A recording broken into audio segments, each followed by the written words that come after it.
Hello everyone, welcome back to my channel. I am Khushi and again I'm back with another video. आज की video पॉलीजेल extensions के बारे में है। आज हम बेसिक पॉलीजेल एक्सटेंशंस करेंगे और पूरा प्रोसीजर मैंने इस वीडियो में स्टेप बाय स्टेप बताया है। आप इस वीडियो को एंड तक देखना। सबसे पहले हम नेल कटर की हेल्प से नेल्स को कट कर रहे हैं। थोड़ी बहुत ग्रोथ थी नेल्स की तो मैंने उसे इवन आउट कर दिया है। आप बफर की हेल्प से भी इसे स्मूदन अप कर सकते हो। हम जब भी एक्सटेंशंस करते हैं हमें हमेशा नेल्स को कट करना चाहिए, क्लाइंट के नेल्स को, बिकॉज़ जब भी हम इस पे कोई भी प्रोडक्ट की एप्लीकेशन करेंगे या टिप्स लगाएंगे या कोई भी वर्क करेंगे तो उसमें फिनिशिंग नहीं आएगी। दैट्स वाई हम इसे हमेशा कट करते हैं या बफ करते हैं। अब यहाँ पे मैंने शिल्स का क्यूटिकल सॉफ्टनर अप्लाई किया है एंड इसे 60 सेकेंड्स के लिए रेस्ट करने के लिए रखा है ताकि हमारे क्यूटिकल सॉफ्ट हो जाए। उसके बाद यहाँ पे मैं पुशर की हेल्प से 45 डिग्री के एंगल पे पुशर को यूज़ करते हुए क्यूटिकल्स को पीछे की तरफ लिफ्ट कर रही हूँ। इससे जब भी हम वर्क करते हैं तो हमारा नेल का सरफेस हमें और भी ज़्यादा मिल जाता है और अगर हमारा प्रोडक्ट क्यूटिकल्स के ऊपर आ जाता है तो हमारे इन्फेक्शन भी हो सकती है और हमें पेन भी हो सकती है। दैट्स वाई हम हमेशा क्यूटिकल्स को पुश बैक करके कट करते हैं। अब यहाँ पे मैंने क्यूटिकल कटर की हेल्प से या क्यूटिकल निपर की हेल्प से इसे क्यूटिकल्स को अच्छे से कट कर लिया है। और जब भी हम क्यूटिकल्स को कट करते हैं हमें ध्यान रखना होता है कि हमारी प्रैक्टिस अच्छे से हो और हम लाइव स्किन को कट ना करें। हमारे जो नेल्स के ऊपर डेड स्किन होती है हमें सिर्फ उसी को कट करना है। आज की जो एक्सटेंशंस है उसे इजी बनाने के लिए मैं अगर आपको बताऊं तो यहाँ पे मैंने उसे 2 पार्ट्स में डिवाइड किया है। पहला पार्ट होता है हमारा नेल प्रेपरेशन, सेकंड पार्ट है हमारा पॉलीजेल की एप्लीकेशन। तो नेल प्रेपरेशन में आता है हमारा नेल को बफ़ करना, क्यूटिकल्स को पुश बैक करके कट करना और डिहाइड्रेटर एंड प्राइमर लगाना। अब जो हमारा पॉलीजेल वाला पार्ट आता है वहाँ पे हम टिप्स का यूज़ करते हैं एंड हम ग्लू वगैरह का यूज़ करते हैं या जो भी चीज़ें होती है हमारी एक्सटेंशंस में हम उसका यूज़ करते हैं। तो यहाँ पे अब मैंने क्यूटिकल्स कट कर लिए हैं और मैं ब्लॉक बफ़र की हेल्प से हमारे सारे नेचुरल नेल्स को बफ़ कर रही हूँ। ब्लॉक बफ़र से थोड़ा सा इजी हो जाता है बिकॉज़ ये ज़्यादा हार्श नहीं होता, बट फिर भी मार्केट में डिफरेंट टाइप के ब्लॉक बफ़र्स आते हैं। आपको जो भी नेल के अकॉर्डिंग बेस्ट लगे आप वो लें। मैं हमेशा एमीजेल का बफ़र यूज़ करती हूँ बट यहाँ पे मैंने नया बफ़र यूज़ किया है। एंड जब भी हम नए बफ़र्स यूज़ करते हैं तो हमेशा क्लाइंट की स्किन पे ध्यान रखते हैं कि उससे क्लाइंट की स्किन जो है वो पील ना हो जाए, छिल ना जाए, नहीं तो ब्लड आ सकता है और क्लाइंट को पेन भी हो सकती है। अब नेल के सरफेस को रफ़ करने के बाद हम इस अच्छे से डस्टिंग ब्रश की हेल्प से इसे क्लीन कर देंगे एंड डिहाइड्रेटेड प्राइमर की एप्लीकेशन करेंगे। यहाँ पे मैंने एमीजेल का डिहाइड्रेटर एंड प्राइमर यूज़ किया है। पहले मैंने क्यूटिकल्स पे और नेल्स पे डिहाइड्रेटर की एप्लीकेशन की है, उसे 60 सेकेंड्स रेस्ट देने के बाद मैंने प्राइमर की एप्लीकेशन की है और इसे सिर्फ मैंने नेल्स के ऊपर लगाया, इसे हम क्यूटिकल्स पे नहीं लगाते। यहाँ पे मैंने बोल्ट बी की पॉलीजेल टिप्स का यूज़ किया है। अब हम सेकेंड पार्ट की तरफ आते हैं, प्रोडक्ट एप्लीकेशन। तो इस टाइप से ये फुल टिप्स है एंड ये 7 नंबर की टिप है। इस तरह से इस पे नंबर्स मेंशन्ड होते हैं और मैंने एक हैंड के अकॉर्डिंग सारी टिप्स को चूज़ कर लिया है। अब इस टाइप से हम टिप लगा के देखेंगे कि दोनों साइड से वो मैच कर रही हैं नहीं कर रही हैं। टिप के ऊपर जैसे स्क्रीन पे दिख रहा है लाइंस शो हो रही हैं तो उसके अकॉर्डिंग हम जो हमारा नेल है उसका साइज़ रख सकते हैं। अब नेल के प्रिपेयर कर लिया था हमने पहले और इसके बाद हम यहाँ पे अब बेस कोट की एप्लीकेशन कर रहे हैं। मैंने यहाँ पे शिल्स का फाउंडेशन यूज़ किया है, बेस कोट यूज़ किया है। हम बहुत ज़्यादा मोटी लेयर नहीं लगाएंगे, बहुत ज़्यादा पतली लेयर नहीं लगाएंगे, जितनी हमारी नेल पे रिक्वायरमेंट है स्किन को बचाते हुए हम नेल के ऊपर एप्लीकेशन करेंगे। अब बेस कोट अप्लाई करने के बाद हम इसे 60 सेकेंड्स के लिए यूवी लैम्प के अंदर क्योर करेंगे। ये यूवी लैम्प एलईडी लैम्प है और यहाँ पे मेरे पास बोल्ट बी का स्लिप सोल्यूशन और एमीजेल की पॉलीजेल ट्यूब्स हैं। स्लिप सोल्यूशन बेसिकली हमारे जब हमने पॉलीजेल को स्प्रेड करना होता है उसके लिए यूज़ होता है। और यहाँ पे मेरे पास जेल ब्रश है और इसकी बैक साइड पे स्पैचुला है जो पॉलीजेल के लिए यूज़ होता है। यहाँ पे मैं आज वाइट कलर की पॉलीजेल का यूज़ कर रही हूँ एमीजेल की पॉलीजेल थिक है कंसिस्टेंसी में, तो ये जल्दी से फ़्लो नहीं करती और इजी रहती है एप्लीकेशन के लिए। यहाँ पे अब मैंने इसे क्यूटिकल वाले पोर्शन पे जो हम पार्ट को रखेंगे, टिप का कर्व वाला पार्ट, वहाँ पे मैंने बीड प्लेस किया है, ब्रश को स्लिप सोल्यूशन के अंदर डिप किया है एंड धीरे धीरे हम प्रोडक्ट को टैप करेंगे। जब हम उसे धीरे धीरे प्रेस करेंगे तो जो हमारे नेल का जो टिप का सरफेस है उसके ऊपर हमारी जो जेल है, पॉलीजेल है, वो अपनी शेप लेती जाएगी। और हमने स्लिप सोल्यूशन इसलिए लगाया है ताकि हमारा जो प्रोडक्ट है वो ब्रश पे ना स्टिक हो। और अगर हम स्लिप सोल्यूशन ब्रश पे ज़्यादा ले लेते हैं तो जो हमारी पॉलीजेल है वो नेल के ऊपर स्टिक नहीं करती, फ़्लो करने लग जाती है। तो हमें बहुत कम अमाउंट में, जितनी हमें रिक्वायरमेंट है उतनी अमाउंट में हमें स्लिप सोल्यूशन लेना है। बहुत ज़्यादा बीट भी नहीं हमें पिक करनी। यहाँ पे मैंने शिल्स की टॉर्च वाली एलईडी लाइट यूज़ किया है और यहाँ पे मैंने क्लिप यूज़ किया है हमारी टिप को होल्ड करने के लिए। अब जहाँ हमने प्रोडक्ट लगाया था उस टिप को हम नेल के ऊपर प्लेस करेंगे। प्लेस करने के बाद इसे सिक्योरली हम क्लिप की हेल्प से टक कर देंगे ताकि हमारी टिप ना हिले जब हम इसे सिक्योर करें। अब जिस ब्रश पे हमने सोल्यूशन लगाया हुआ था उसकी हेल्प से हम क्यूटिकल एरिया को क्लीन कर देंगे, अदरवाइज़ जब हम क्योर करेंगे उसके बाद हमें बफिंग में प्रॉब्लम आएगी।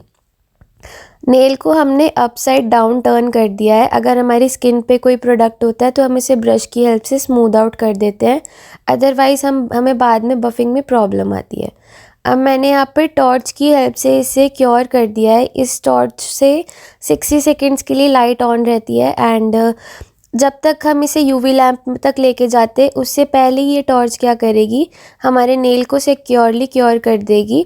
अगर आपके पास नहीं है तो आप इसे क्लिपर लगा के लैंप के अंदर भी क्योर कर सकते हो, ऐसा ज़रूरी नहीं है कि आपको टॉर्च ही यूज़ करनी है। और मार्केट में बहुत टाइप के मिनी लैम्प्स भी आते हैं, अगर आप चाहो तो मैं आपको शॉर्ट वीडियोस के थ्रू मेंशन कर दूँगी।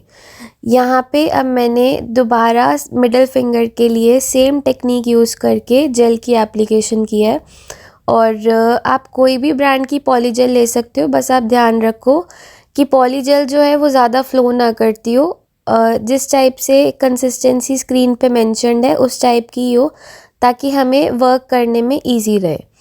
अब अगेन मैंने इसे क्लिपर से टक कर दिया है। बेसिकली क्लिपर क्या करता है, इसे सिक्योर करके रखता है। जब तक हम पॉलीजेल को सेट करते हैं ऊपर से और नीचे से तब तक हमारा जो टिप है वो नहीं हिलती, अदरवाइज़ अगर हम इसे ऐसे ही छोड़ेंगे तो टिप हमारी उतर जाएगी और हमारा नेल हमें दोबारा सेट करना पड़ेगा। अब मैंने इसी पुरानी टेक्निक के साथ ही इसे टॉर्च की हेल्प से क्योर किया है। हम इसे बाद में दोबारा क्योर करेंगे बट इससे हमारा टाइम बचेगा। इस टाइप से मैंने सारे नेल्स लगा लिए हैं एंड अब हम इसे फाइनल क्योर करेंगे 60 सेकेंड्स के लिए लैम्प के अंदर। अब हम टिप को इस टाइप से प्रेस करेंगे जेंटली, बहुत ज़ोर से नहीं करेंगे अदरवाइज़ पेन लगेगा। इस टाइप से हम इसे प्रेस करेंगे, पहले फ्री एज से फिर धीरे धीरे बैक साइड तक जाएंगे। इस टाइप से इजीली जो हमारी टिप है वो रिमूव हो जाएगी और जो हमारी एक्सटेंशंस है वो सिक्योरली फ्री हो जाएगी।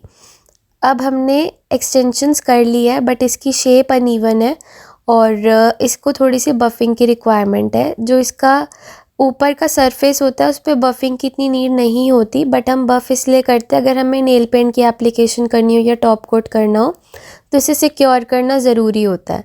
अब बफिंग से पहले जो मेरे नेल का नीचे वाला पार्ट था उसे मैंने क्लीन कर लिया था एसीटोन और लिंट फ्री वाइप के साथ, या आप टिश्यू भी ले सकते हो, बिकॉज़ वो वाला पार्ट पे जो था हमारी टिप नहीं थी, दैट्स वाई वहाँ पे स्टिकी लेयर थी।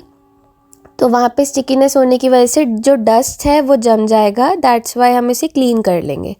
यहाँ पे मैंने स्क्वायर शेप क्रिएट की है, शॉर्ट नेल्स रखे हैं और पॉलीजेल यूज़ करने की, पॉलीजेल एक्सटेंशन करने की और भी टेक्निक्स होती हैं, वो मैं आने वाली वीडियोस में ज़रूर लेके आऊँगी।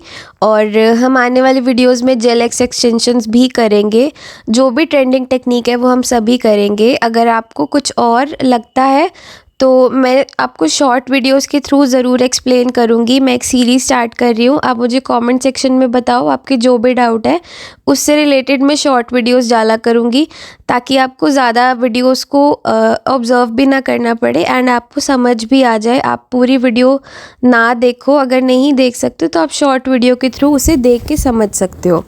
अब यहाँ पे मैंने बफिंग का पार्ट स्टार्ट किया और मैं ड्रिल मशीन का यूज़ कर रही हूँ क्यूटिकल एरिया के ऊपर। यहाँ पे मैंने डायमंड बिट का यूज़ किया है। ये जेंटल होती है, हमारे क्यूटिकल एरिया के पास हम इसे यूज़ कर सकते हैं। आप और भी बिट्स का यूज़ कर सकते हो। अगर आपको क्यूटिकल एरिया क्लीन करना है तो आप पॉइंटेड शेप की बिट भी यूज़ कर सकते हो, या आप कोन शेप की बिट भी यूज़ कर सकते हो, या फ्लेम बिट भी यूज़ कर सकते हो। तो अगर आपको ड्रिल मशीन की एग्जैक्ट थ्योरी चाहिए और प्रैक्टिकल वर्क देखना है कि ड्रिल मशीन से हम कैसे नेल को प्रेप कर सकते हैं, तो जो मैंने लास्ट वीडियो डाली थी वो मैं स्क्रीन पे मेंशन कर दूंगी एंड वीडियो के एंड में भी लगा दूंगी। साथ ही साथ कमेंट सेक्शन में पिन कर दूंगी और डिस्क्रिप्शन में भी मेंशन करूंगी। अगर आपको वहां से देखनी है ड्रिल मशीन का यूज़ कैसे करते हैं, तो आप उस वीडियो पे जाके बिल्कुल विज़िट कर सकते हो। यहाँ पे जो क्यूटिकल पे एक्स्ट्रा प्रोडक्ट लगा हुआ था, उसे हम बहुत जेंटली क्लीन करेंगे। आप हैंड बफिंग भी कर सकते हो और आप ड्रिल मशीन का भी यूज़ कर सकते हो। आप जिसमें कंफर्टेबल हो आप उससे क्लीन कर सकते हो। बट हम जब एप्लीकेशन करते हैं पॉलीजेल की, तो हमें ध्यान रखना होता है कि क्यूटिकल एरिया पे ज़्यादा ना लगे हमारी जेल। जैसे हम इसे बफ़ करें तो ये ईज़िली रिमूव हो रहा है, इस तरीके से हो तो हमारे क्लाइंट को भी पेन नहीं होगी। अब यहाँ पे मैंने कोन शेप्ड ड्रिल बिट का यूज़ किया है और इसकी हेल्प से मैं नेल के नीचे वाला जो पार्ट है उसको क्लीन करूँगी।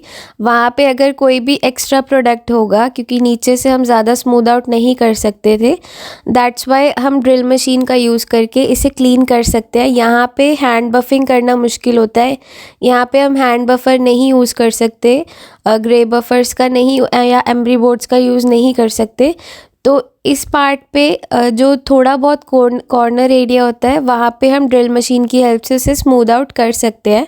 अगर आपके पास ड्रिल मशीन नहीं है तो आप पहले ही इसे अच्छे से क्लीन एप्लीकेशन करो, ताकि आपको बाद में नीचे बफिंग की रिक्वायरमेंट ना हो।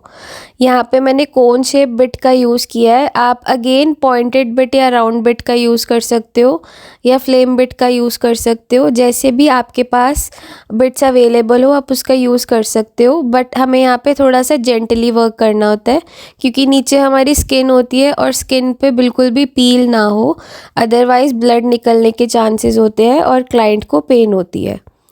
तो इस टाइप से मैंने यहाँ पे सारा जो भी अंडर वाला एरिया था उसे क्लीन कर लिया है।